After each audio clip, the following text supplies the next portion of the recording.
Bienvenue dans les Voix des solutions.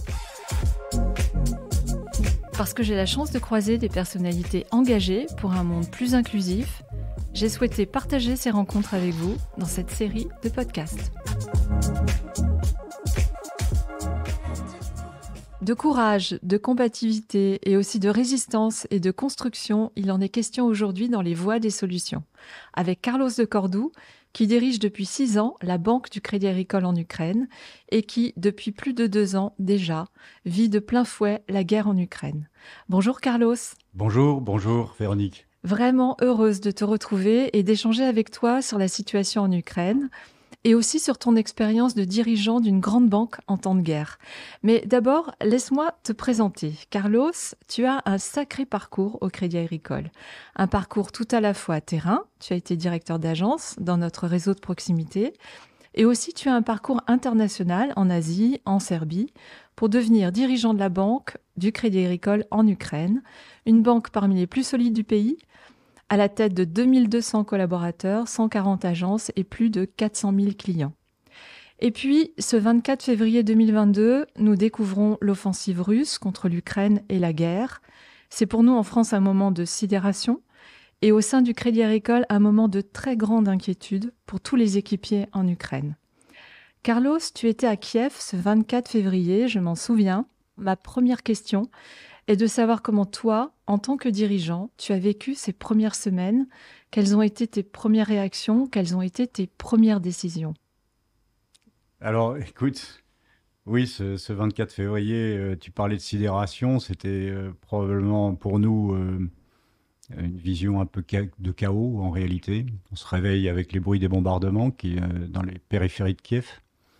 Mais là, et c'est très personnel, je ne peux pas dire que j'ai eu peur. La peur, c'est quelque chose qui ne se commande pas, en fait. J'ai vu dans mon entourage des garçons qui se sont effondrés, et j'en ai vu d'autres qui ont tenu. Donc, ce n'est pas héroïque. C'est dans une situation, elle arrive ou elle n'arrive pas, et moi, elle n'est pas arrivée. Donc, il est 8h du matin, je quitte mon domicile, je vais quand même à la banque pour voir ce qui se passe. Et là, je vois, alors même que des familles ukrainiennes se jetaient sur les routes pour partir vers l'ouest, c'était 8 millions d'Ukrainiens qui ont pris la direction de la Pologne, de la Roumanie ou de l'ouest de l'Ukraine. Un chaos indescriptible. Je me rends à la banque et là, je vois tous nos collaborateurs qui sont là, qui viennent chercher leur ordinateur portable pour travailler dans leur cave, dans leurs abris. Spontanément. Spontanément, il n'y avait pas de commande particulière. Et puis, il est 11h, je décide d'aller à l'abri. Et là, je vois devant notre agence centrale une file de gens qui attendent. Le rideau est fermé. Alors, une vieille dame s'approche de moi et me dit « il faut ouvrir. Il faut ouvrir. J'ai mes enfants qui sont dans la station de métro. Il faut que je puisse leur apporter de la nourriture. » Et donc là, j'appelle notre chef de réseau. Je lui dis « il faut qu'on fasse quelque chose. Il faut que tu trouves quelqu'un pour ouvrir l'agence. » Et là, les transports sont fermés, tout est bloqué. Une petite dame fait 7 km à pied pour venir ouvrir le réseau de l'agence centrale. Une collaboratrice de l'agence. Une collaboratrice de l'agence, oui. Et donc là, de notre réaction occidentale qui est le zéro risque, où on s'apprêtait à donner instruction de tout fermer et de se mettre à l'abri, on change complètement notre vision. Et on se dit, il faut qu'on fasse quelque chose. Il y a une utilité évidente. Et donc, on décide, et on prend, c'est probablement la première décision, on décide de laisser la responsabilité au patron d'agence d'ouvrir ou de fermer en fonction de leur appréciation de la situation. Donc c'est une décision qui n'est pas évidente, surtout dans des organisations comme les nôtres, qui sont très verticales quand il s'agit de sécurité, de risques, etc. On a pris cette décision tout simplement parce que dans un pays qui est grand comme l'Ukraine, avec 140 agences, les mieux placés, ce sont ceux qui sont sur place et qui sont capables d'apprécier, de discerner, voilà. Et de prendre des initiatives. Et de prendre des initiatives. Et ça m'a beaucoup marqué parce que là encore, notre première réaction, je me souviens de mes premiers échanges avec Paris, tu mets tout le monde à l'abri, etc. Et en réalité, on s'est mis en adaptation d'une situation qui était dramatique en réalité, mais où il fallait trouver une façon d'agir pour nos clients, oui, et puis pour plus largement, voilà, sur des services essentiels. Et il faut rappeler quand même qu'à ce moment-là, l'armée russe est aux portes de Kiev, très Oui, proche. oui, absolument. On s'attend d'ailleurs, enfin tous les commentateurs disaient en 3 semaines ça sera plié, etc. Donc on voit, mais vraiment ce qui nous a frappé, c'est qu'on a ce chaos de la matinée où tout le monde se jette sur les routes. Le soir, tu as le président Zelensky qui fait un selfie dans les rues de Kiev et qui dit les Américains me proposent de m'exfiltrer, je n'ai pas besoin de taxi, j'ai besoin d'armes.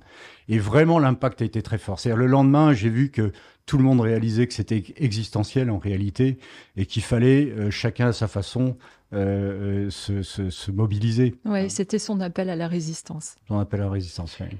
Écoute, on va parler maintenant justement de l'action des collaborateurs de la banque. Et on ne le sait pas toujours, mais une banque, c'est classé service essentiel, quel que soit le contexte. Et comment on continue à assurer le service aux clients et à l'économie en temps de guerre? Là, tu nous as parlé de ce moment qui est survenu, mais 2 ans après, le service aux clients continue, malgré l'environnement, malgré les bombardements, malgré l'incertitude. Comment ça s'organise tout ça? Alors, on a en fait, il y a trois angles de vue. Il y a l'angle de la sécurité des personnes. Donc là, on a beaucoup travaillé sur des plans d'évacuation en cas de, etc. Il y a le point de vue de la sécurité des systèmes, essentiel. Hein. Donc là, on a pris une décision d'ailleurs dans les premiers jours de la guerre qui a été de transférer nos centres d'information sur le cloud, en sorte d'avoir un backup. Oui, pour ne pas perdre toutes les données clients. Pas perdre les données clients en cas de, là encore, de destruction de nos centres physiques. Et puis, et c'est vraiment, pour moi, ce qui a été vraiment important, c'est le point de vue du client. C'est-à-dire que là, on rentre dans une sorte de médecine. On a fait vraiment du travail individuel au cas par cas. Tu comprends bien que l'entreprise qui a eu la moitié de son usine détruite par un missile, tu ne peux pas la considérer de la même façon que quand tu as un rapport habituel. Voilà. Donc c'était vraiment un diagnostic de médecine précis. Individualisé. Et où aussi le prisme change. C'est-à-dire que c'est plus quand est-ce que vous nous remboursez, c'est comment je peux vous aider. Tu vois, et ça, là, les équipes ont fait un travail absolument formidable de diagnostic, donc on a restructuré des crédits, on a accompagné. Restructuré, ça veut dire que vous avez allongé allongé en fonction de la durée de remboursement, adapté le crédit. Voilà. Avec, c'est vrai, dans tout ça dans un climat d'incertitude absolue, hein, avec une visibilité quasi nulle. Enfin, je me souviens les débuts de la guerre où on parlait dans le cadre du comité exécutif du groupe. Et puis, je dis, écoutez, voilà, 50% de notre activité, c'est avec l'agriculture. La saison des semis arrive. Est-ce qu'on finance nos agriculteurs, hein? Immédiatement, la réponse a été oui. Hein. Quand bien même la mer Noire était fermée, l'agriculture était complètement asphyxiée, les silos étaient pleins et on ne pouvait plus exporter. On parlait même de mines dans les champs. Des mines dans les champs, oui, dans le nord du pays. Donc on était dans une situation avec une visibilité nulle. Et le groupe prend la décision de continuer à soutenir. Je m'en souviens bien.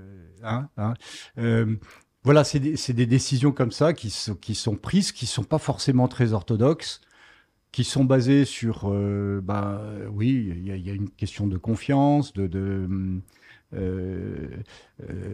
Voilà, moi ça m'a énormément marqué cette période parce qu'on a pris beaucoup de décisions qui étaient des décisions d'une certaine façon un peu risquées et qui, en réalité, je crois, avec le recul, ont été des bonnes décisions.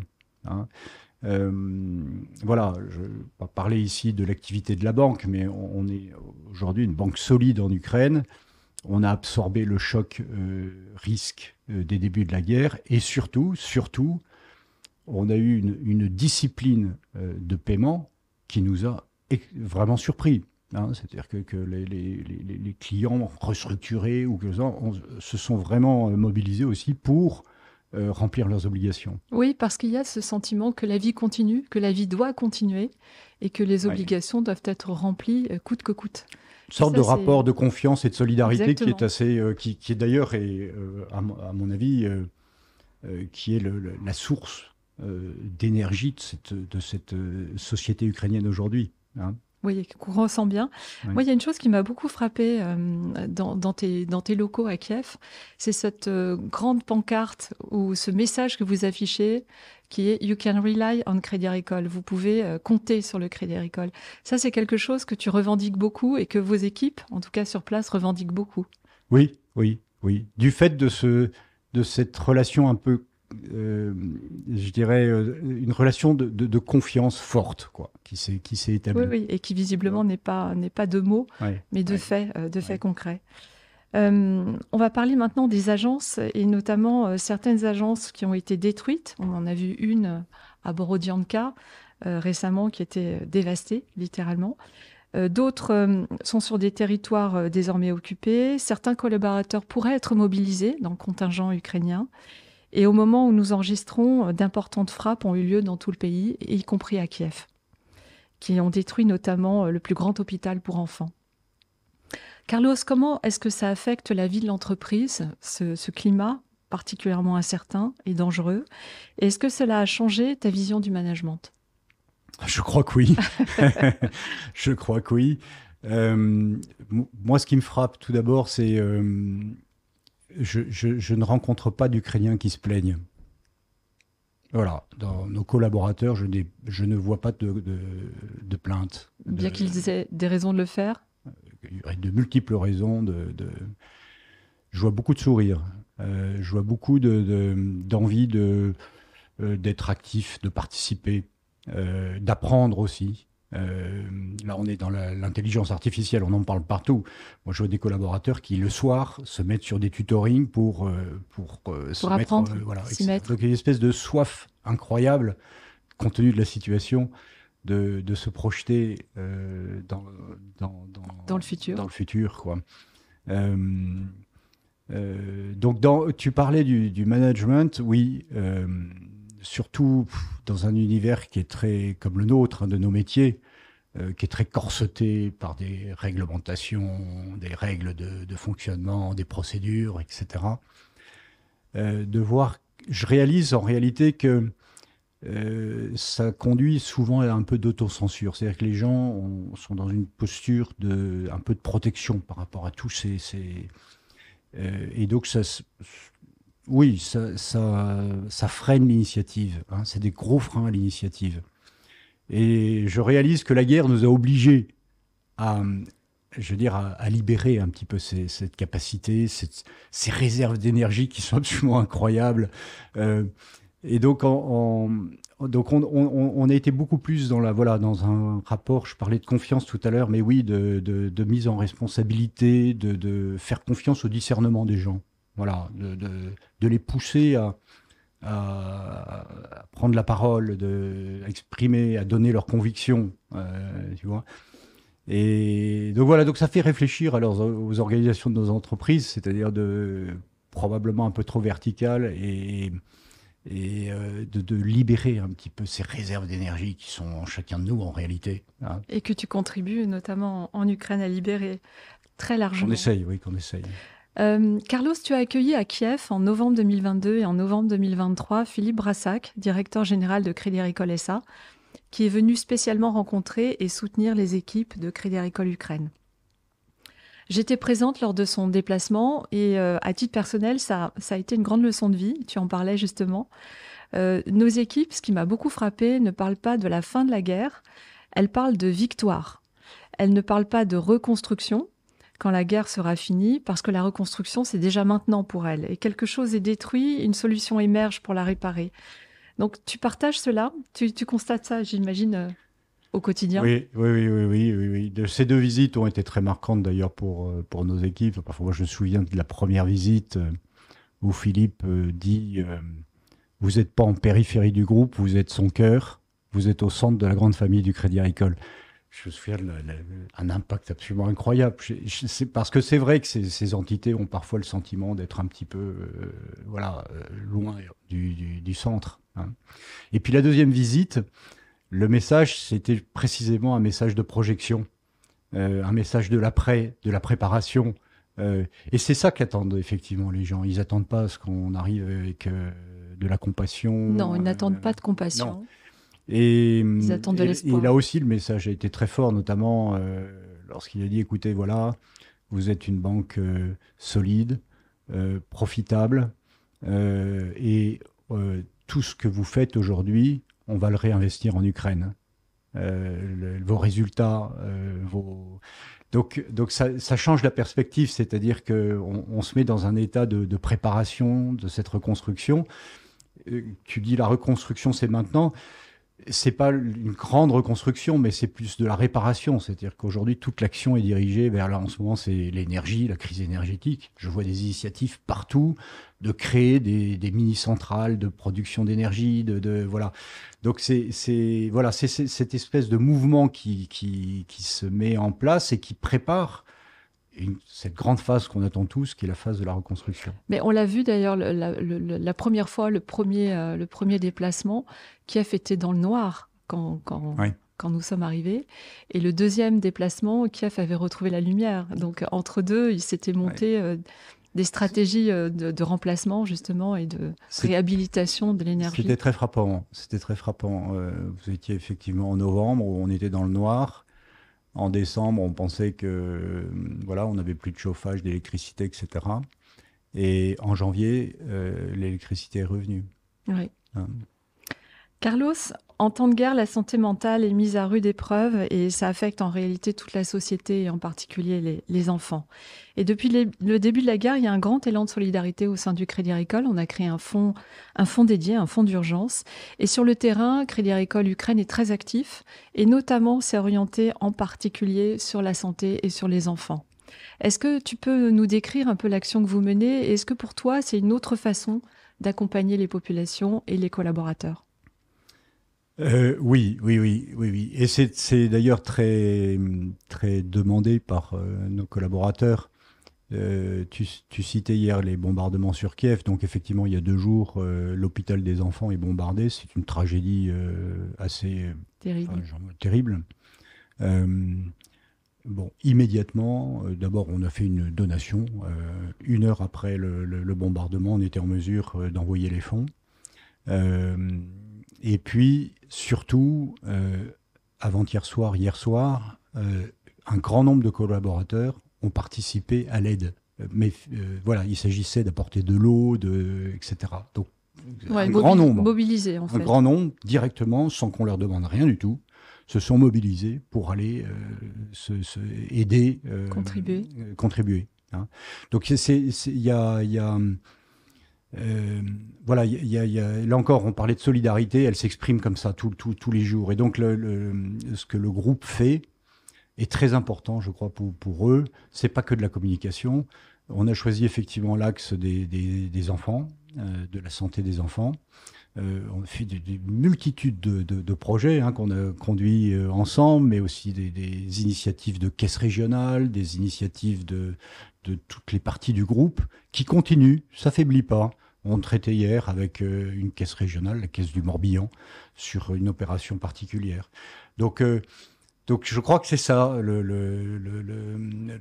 peu la spécificité de notre groupe, c'est cette capacité de mobilisation du centre l'initiative vient n'est pas toujours dirigée par un centre, elle vient d'un peu partout, elle s'exprime de façon différente. Moi, je me souviens d'une caisse régionale qui voulait faire quelque chose d'un petit peu particulier. Ils nous envoyaient des fonds pour faire un cadeau de Noël à tous les enfants de nos employés. Pas grand-chose, mais le sens était énorme. Mais l'attention est importante. L'attention était énorme. Oui. Hein. Donc c'est cette spécificité qui fait que nous-mêmes, on est assez engagés aussi dans ce sens. C'est très mobilisateur pour l'entreprise. C'est aussi du temps, mais on le donne volontiers, je crois. Tout le monde le donne volontiers. Ça fait partie aussi de cette recherche du sens, en fait, qui nous dirige tous les jours. Hein. Merci, Carlos, de tout cœur, avec les équipes en Ukraine. À bientôt. Merci, Véronique. Merci pour votre écoute. Retrouvez Les Voix des Solutions sur toutes les plateformes de streaming. Je vous dis à bientôt. Prenez soin de vous.